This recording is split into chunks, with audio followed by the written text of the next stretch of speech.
Good morning all of you.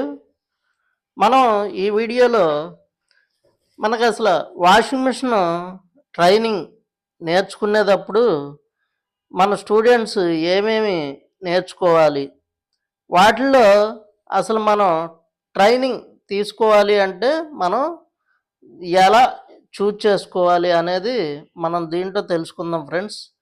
Washing machine training తీసుకోవాలి అనుకున్నప్పుడు మనం ఫస్ట్ బెస్ట్ ఇన్స్టిట్యూట్ని అయితే మనం చూజ్ చేసుకోవాల్సి ఉంటుంది. అలాగే ఆ చూజ్ చేసుకున్న దాంట్లో తక్కువ మంది అంటే ఎక్కువ మంది ఉంటే మనకి ఆ వర్క్ అనేది అందరికీ కూడా రావడం జరగదు. ఆ ఉన్న ఒక 10 మందిని తీసుకుంటే అందులో ఏదో ఒకళ్ళు ఇద్దరు మాత్రం దాంట్లో పూర్తిగా సక్సెస్ అనేది పొందగలుగుతారు. మిగతా 8 మంది కూడా వాళ్ళెక్కడో వెనకాల ఉండిపోతారు. ఆ కూర్చునే ప్లేస్ దగ్గర నుంచి ఎప్పుడైనా ఒక ఫ్యాకల్టీ ఉంటే ఆ ఫ్యాకల్టీ చుట్టూ కూడా కూర్చోగలగాలి ఫ్రెండ్స్. అంటే ఆ ఫ్యాకల్టీ చుట్టూ. అంతేగాని ఒకళ్ళ వెనకమాల ఒకళ్ళు కూర్చుంటే గనక ఆ దూరంగా ఉన్న వ్యక్తి వెనకబడిపోతాడనమాట. ఏమవుద్దంటే అతను దగ్గరికి వచ్చి దాన్ని ఏదైనా ఒక పార్ట్‌ని చెక్ చేయలేడు. ప్లస్ ఏంటంటే ఆ దూరంగా ఉండి కొంతమంది కొన్ని రకాలుగా ఉంటారు. అంటే కొంతమంది ఏంటంటే ఆహ్, మామూలుగా ఏముందిలే చూసాము. చూడ్డానికైతే ఇంత దూరం రావడం ఎందుకు ఫ్రెండ్స్? చూడ్డానికైతే యూట్యూబ్‌లోనే చూసుకుంటే సరిపోయిద్ది. ఇక్కడికి వచ్చినోళ్ళేంటంటే ఆ ఫ్యాకల్టీ చుట్టూ కూర్చునే ప్లేస్ అనేది ఉండాలి. అంటే ఫ్యాకల్టీ చుట్టూ కూర్చోవాలంటే ఫ్యాకల్టీ ముందు గాని, సైడ్ గాని, లెఫ్ట్ గాని, రైట్ సైడ్ గాని కూర్చోవాలనమాట. అలా కూర్చుంటే మొత్తం ఎంతమంది కూర్చోగలరంటే ఒక 5 నంబర్స్ వరకే కూర్చోగలరనమాట. అందుకనే నేను 5 నంబర్స్ అంటే ఒక 5, 6 కన్నా ఎక్కువ కూర్చోలేరనమాట. అంటే ఆ ఫ్యాకల్టీ చుట్టూ కూర్చునే అవకాశం ఉండదు. అలా కూర్చున్నప్పుడు మాత్రమే వాళ్ళు ఫ్యాకల్టీ చుట్టూ కూర్చున్న వాళ్ళు కాస్త ప్రాక్టికల్ చేయడానికి గానీ, లేతే ఫ్యాకల్టీ చెప్పేది గానీ వినడానికి ముందు వరుసలో ఉన్నవాళ్ళు ఎప్పుడూ కూడా సక్సెస్ అవుతారు. ఎందుకు అంటే ఒకళ్ళ తర్వాత ఒకళ్ళు, ఒకళ్ళ ఎనకాల ఒకళ్ళు కూర్చుంటే వాళ్ళు కొంతమందేంటంటే అందరూ ఒకలా ఉండరు కదా ఫ్రెండ్స్. ఒక్కోళ్ళు ఒక్కో టైప్‌లో ఉంటారు. వాళ్ళు గబుక్కుని చొరబడలేరు. కొంతమంది చొరబడి ఆ ప్రాక్టికల్స్ చేయడం ఇవన్నీ జేస్తారు. ఎప్పుడైనా సరే ఫ్యాకల్టీ దగ్గర కూర్చునేటప్పుడు గానీ, ఆ బోర్డ్ మీద చెప్పినప్పుడు వినేటప్పుడు గానీ, తక్కువ మంది అనేది చాలా ఇంపార్టెంట్ ఫ్రెండ్స్. ఎప్పుడైనా సరే ఏ ఇన్‌స్టిట్యూట్ అయినా. కాకపోతే ఇక్కడ ఇబ్బందేంటంటే, తక్కువ మంది అంటే అది ఇన్‌స్టిట్యూట్ వాళ్ళకి చాలా ఇబ్బంది, చాలా దెబ్బనమాట. ఎందువల్ల అంటే, వాళ్ళు తీసుకునే మనీ తక్కువ మనీ పెడతారు. ఎక్కువ మనీ పెడితే స్టూడెంటు ఎళ్ళలేడు అక్కడికి. ఎందుకంటే డబ్బులెక్కువ గాబట్టి ఆయన చూసుకోలేడు. అంత అమౌంట్ బేర్ చేయలేడనమాట. అదే తక్కువ మనీతో వెళ్తారు. కానీ తక్కువ మనీతో ఎళ్ళినప్పుడు ఏమవుతుందంటే స్టూడెంట్‌కి ఇక్కడ మనుషులు ఎక్కువైపోవడం వల్ల ఆ చెప్పే ఫ్యాకల్టీ అందరిని కూడా చూసుకోలేడనమాట. అలా ఇబ్బందొస్తది.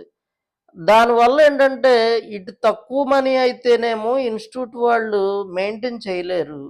ఎక్కువ మనీ అయితే స్టూడెంట్‌కి వర్క్ రాదు.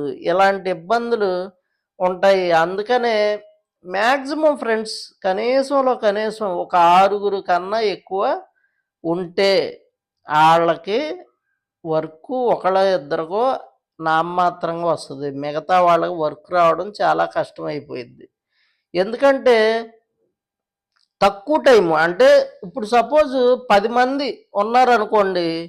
10 మందుంటే ఒక 6 నెలలు కోర్సో, సంవత్సరం కోర్సో ఉండాలి. మనకేమో ఇక్కడ తక్కువ డేస్. అంటే ఒక కోర్స్ నేర్చుకోవడానికి ఎక్కువ కాలం ఈ స్టూడెంట్స్ ఉండలేరు. ఎందుకంటే వాళ్ళకి బర్డెన్ అయిపోద్ది. హాస్టల్‌కి తర్వాత అక్కడ వేరే పనులు వదులుకొని వస్తారు. ఇంట్లో గడవాలి. ఇలా చాలా రకరకాల ఇబ్బందులు స్టూడెంట్‌కి ఉంటాయి. ప్లస్ ప్యా మన ఇన్‌స్టిట్యూట్ వాళ్ళకి కూడా ఏంటంటే ఎక్కువ టైము వీళ్ళకి నేర్పితే, ఆ టైము వీళ్ళకి రెంట్‌లు, తర్వాత ఫ్యాకల్టీ సాలరీస్ ఇవన్నీ ఇవ్వడానికి కూడా వాళ్ళకే ఇబ్బందుంటాయి. అందుకనే మాక్సిమం ఏంటంటే ఒక 5, 6 ఉన్న ఇన్‌స్టిట్యూట్ అయితే బెస్ట్ ఫ్రెండ్స్. అంటే ఇది ఓన్లీ నా ఉద్దేశం మాత్రమే. ఎందుకు అంటే గత 24 సంవత్సరాలుగా నేను కేఎల్యూలో ఈ A to Z solutions training సెంటర్‌లో చేస్తూ ఉండడం వల్ల నాకైతే ఇక్కడ, ఇక్కడ నచ్చిన పాయింట్ అదొకటి మాత్రం నాకు బాగా నచ్చింది ఫ్రెండ్స్. ఎందుకంటే మన చైర్మన్ సార్ ఏంటంటే చాలా 5 నంబర్స్ ఇంతవరకు నేను ఇన్ని సంవత్సరాల్లో ఇదివరకు 20 మంది, 30 మంది కూడా ఉండేవాళ్ళు. ఆళ్ళు ఎలక్ట్రానిక్స్ బీటెక్ స్టూడెంట్లు, ఎంబీఏ స్టూడెంట్స్ ఉండేవాళ్ళు. లేతే డిప్లొమా వాళ్ళు, ఐటీఐ వాళ్ళు ఉండేవాళ్ళు గానీ, వాళ్ళకి ఊరినే ఏంటంటే జస్ట్ బేసిక్ నాలెడ్జ్‌ని మాత్రం అందించేవాళ్ళం. ఇలా వాషింగ్ మిషన్‌లు ఇవి కాదు ఫ్రెండ్స్. ఎలక్ట్రికల్ గురించి, తర్వాత మనకి సబ్‌స్టేషన్స్, పవర్ ప్లాంట్స్, తర్వాత మనకి సోలార్ ప్లాంట్స్ గురించి, తర్వాత రిఫ్రిజరేషన్ అంటే ఏంటి? అంటే రిఫ్రిజరేషన్ అంటే వేరు, రిఫ్రిజిరేటర్ వేరు. ఆ రిఫ్రిజరేషన్‌ని మనం ఎన్ని రకాలుగా క్రియేట్ చేయొచ్చు. అలాగే మనకి పిల్టైర్ మాడ్యూల్స్ గురించి అవన్నీ కూడా మేము ఇదివరకు అవేర్‌నెస్ తీసుకొచ్చేవాళ్ళం. అలాగే ఎలక్ట్రానిక్స్‌లో గూడా వాటి స్పేర్ పార్ట్స్ వర్కింగ్ విధానం, డయోడ్స్ గురించి, తర్వాత జేనార్ డయోడ్స్, తర్వాత మనకి మోస్‌ఫెట్స్, ట్రాన్సిస్టర్స్, తర్వాత మనకి ఇండక్టర్ కాయిల్స్, ఇలా ట్రాన్స్‌ఫార్మర్స్ గాని, step up, step down transformers ఇవన్నీ అసలు ఈఎంఐ ఫిల్టర్స్ గురించి గాని, వీటన్నిటి గురించి అవేర్‌నెస్ తీసుకొచ్చేవాళ్ళం. తర్వాత రిలేలు ఈటి గురించి, తర్వాత కండక్టర్స్, ఇలా మనకి రకరకాల పార్ట్స్ గురించి చెప్పేవాళ్ళం. కానీ ఇప్పుడు ఈ ఫీల్డ్ అంటే వాషింగ్ మిషన్, రిఫ్రిజిరేటర్లు ఇవన్నీ కూడా ఏంటంటే వాటికిలాగా జస్ట్ అవేర్‌నెస్ అయితే వర్క్ అవ్వదనమాట. వీటిల్లో ఏంటంటే అన్నీ కూడా ప్రతి స్టూడెంట్‌కి కూడా పూర్తి అవగాహన కల్పించాలి. దాంతో పాటు అతను మా వర్క్‌కి అంటే సైట్‌కెళ్ళి వర్క్ చేసేటప్పుడు ఆయనకి ఏమేమి ఇబ్బందులొస్తాయి? వాటిని రిపేర్ ఎలా చేయాలి? ఏదొస్తే ఏ ఇష్యూ వస్తది? వాటితో పాటు ఏంటంటే కొన్ని రకరకాల చిన్న చిన్న ట్రిక్స్, అంటే అవి రిపేర్ చేయడానికి మనం కొన్ని రకాల ట్రిక్స్ అనేది పాటించాల్సి ఉంటది. ఇవన్నీ కూడా మనం ఉన్న స్టూడెంట్‌కి అయితే అందించగలిగితే పూర్తిగా అతను ఎదుగుదల, అంటే ఇక మళ్ళీ ఒకటే గుర్తుపెట్టుకోండి ఫ్రెండ్స్. ఏదైనా ఇన్‌స్టిట్యూట్‌లో ట్రైనింగ్ తీసుకున్న తర్వాత ఇంకొకళ్ళ దగ్గరికెళ్ళి చేయడం అంటేనే అది వర్క్ రానట్టే ఫ్రెండ్స్. బాగా గుర్తుపెట్టుకోండి. మనం ఎక్కడైనా ఒక ట్రైనింగ్ ఇన్‌స్టిట్యూట్‌లో నేర్చుకున్నాము అంటే మనం ఎవ్వరి దగ్గరికి ఎళ్లి ఇంకొకళ్ళ దగ్గర ఊడిగం చెయ్యకూడదు. ఇంకొకళ్ళ దగ్గరికెళ్ళి పని చేద్దాము అనే ఆలోచన తీసేయాలి. ఆ ఇన్‌స్టిట్యూటు అలాంటి ఇన్‌స్టిట్యూట్‌లోనే మనం నేర్చుకోవాలి. ఎప్పుడైనా సరే ఒక ఇన్‌స్టిట్యూట్‌కెళ్ళాం, అక్కడ నేర్చుకున్నాము అంటే ఇక మనం ఎవ్వరి దగ్గరికి ఎళ్ళకూడదనమాట. మనమే మనమే గురువు అనమాట. ఇక గురువు అనేది మనమే గురువు అవ్వాలి. అంతేగాని వేరే, వేరే గురువు అసలు ఇక వేరే మనకు గురువు అవసరం లేదనమాట. ఎందుకంటే దాంట్లో మనం పూర్తిగా సస్టైన్ అయిపోయాం అనమాట. అలాగే ఏంటంటే నా దగ్గర నేర్చుకున్న వాళ్ళలో కొద్దిగా బెస్ట్ అంటే ఇప్పుడు ఉన్నవాళ్ళు ఇక్కడ మన నందిగం గోపి, ఈయన చూడండి మామూలుగా నేర్చుకున్నారు. వాషింగ్ మిషన్ నేర్చుకున్నారు. రిఫ్రిజిరేటర్, ఏసీ అవన్నీ వేరే ఎక్కడో నేర్చుకున్నారు. దాంట్లో ఆయన సస్టైన్ అయ్యి కాస్త నలుగురికి చెప్పగలిగే స్థాయి సంపాదించాడాయన. అలా ఏదో చిన్న చిన్న ఇబ్బందులు, ప్రాబ్లమ్స్ అంటే కొద్దిగా ఫ్యాకల్టీ పరిజ్ఞానం అనేది లేకపోవడం వల్ల ఏదో ఫస్ట్‌లో కొంచెం ఏదో ప్రాక్టికల్స్ అవి ఇవి ఏదో కొద్దిగా అంటే జనాల్ని ఇది చేశారు గానీ, తర్వాతయితే కొంతవరకు బానే సస్టైన్ అయ్యారని జెప్పి నాకైతే తెలిసిందనమాట. అలా ఎవ్వరైనా సరే వర్క్ నేర్చుకున్న తర్వాత ఇంకొకళ్ళకి చెప్పే స్థితిలో ఆ స్థాయిలో ఉంటే, ఆయన చక్కగా ఆయన సస్టైన్ అయిపోయి మంచి పెర్ఫార్మన్స్ పొందినట్టుగానే మనం భావించాలనమాట.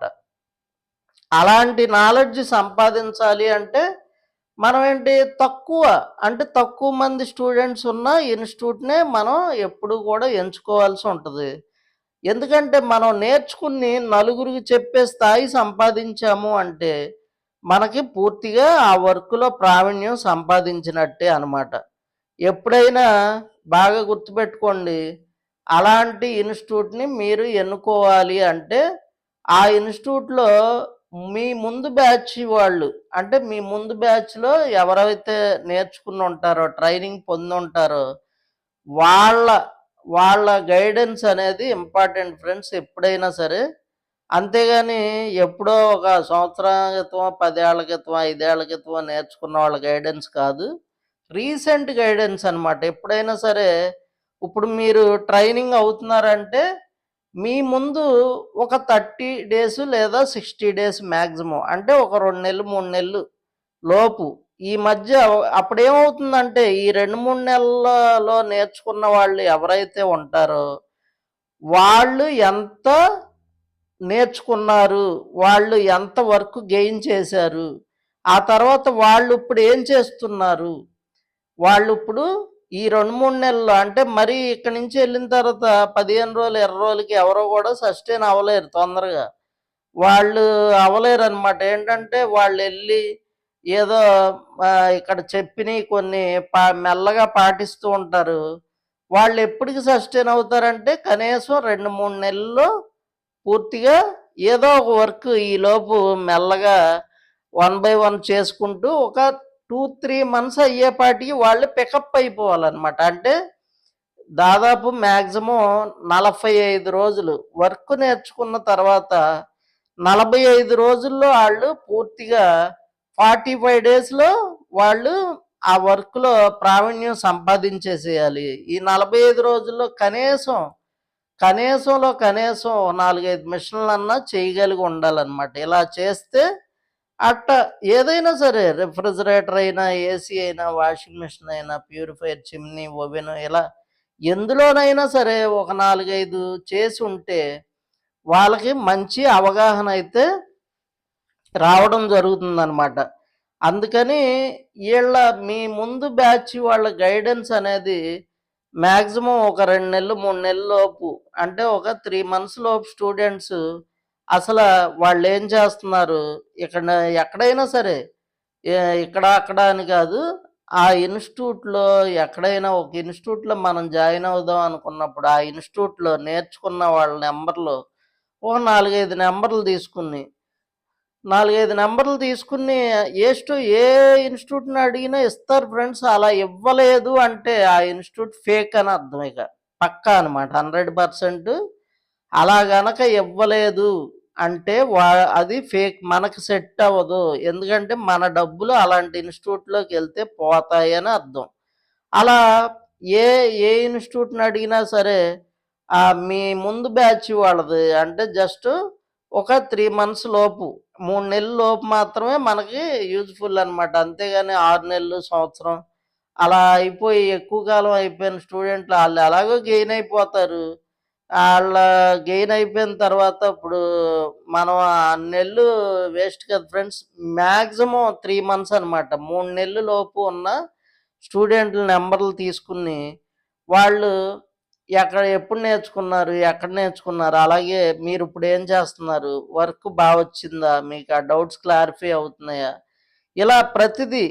తర్వాత ఇంకో విషయం ఏంటంటే, ప్రతి ఇన్‌స్టిట్యూట్ కూడా ఈ ఉన్న బ్యాచ్ గ్రూప్ క్రియేట్ చేస్తే చాలా మంచిది ఫ్రెండ్స్. ఎందుకంటే, మేము ఫస్ట్‌లో పెద్ద గ్రూపులు క్రియేట్ చేసేవాళ్ళం. ఆ గ్రూపుల వల్ల చాలా ఇబ్బందులు అంటే వాళ్ళకి ఏదో డిస్టర్బెన్స్ క్రియేట్ అవుతుందని జెప్పి, తర్వాతయితే అవి తీసి ఇప్పుడు ప్రతి బ్యాచ్ గ్రూపు కూడా వాళ్ళకి ఒక గ్రూప్ అనేది క్రియేట్ చేసి, వాళ్ళందరూ కూడా ఆ గ్రూప్‌లో కాండక్ట్‌లో ఉండే విధానంగా మా అలా అయితే చేసుకోమని చెప్పాం. అదైతే దాదాపు ఒక 1 ఇయర్ నుంచయితే